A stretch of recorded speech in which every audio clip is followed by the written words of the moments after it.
the anchor. She continued to say it did not appear to be a twin-engine plane, something larger than that. Again, whether it was something as large as a 737, we still obviously don't know. Very difficult to tell. Right.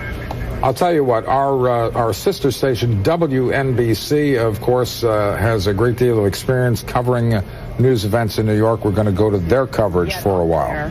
And, fight it from it. If you're taking a look now, you can see that we've just had another explosion, and that is considerably lower. And is that in the other building? Is that what I'm witnessing? That apparently does look like it is in the other building at this point. And that looks to be lower, which means there, obviously there are considerable numbers of stories above that explosion that we just saw. Perhaps we can get another look from one of our sky cams that can take a different angle.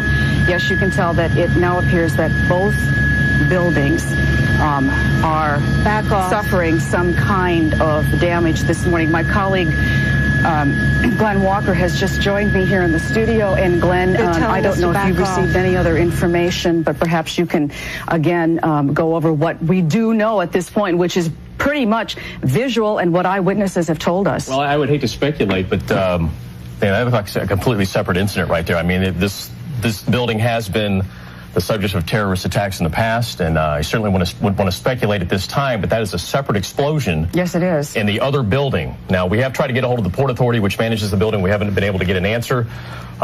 We did call MTA, and the MTA says the subway service as of right now is continuing, so that's not a problem because it's obviously very below, but I imagine that will change very quickly after what we just witnessed. That was a dramatic explosion. Again, it was in the separate tower than the one to where the plane just crashed into about a half hour ago. Yes, and again, there was no sign of any airplane close. We're interrupting Channel 4. Maria Bartiromo was in the area. You all saw, if you were watching, the second explosion.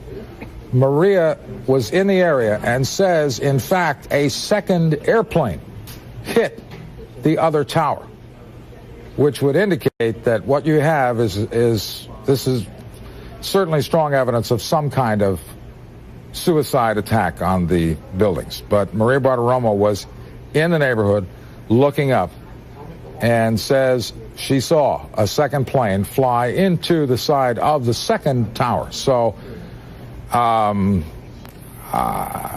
almost at a loss for words. I've never seen anything like this, and I've been doing this for many decades. If you were watching, you saw a tremendous second explosion on the South Tower. And Mark, I want to remind you, this is consistent with what eyewitnesses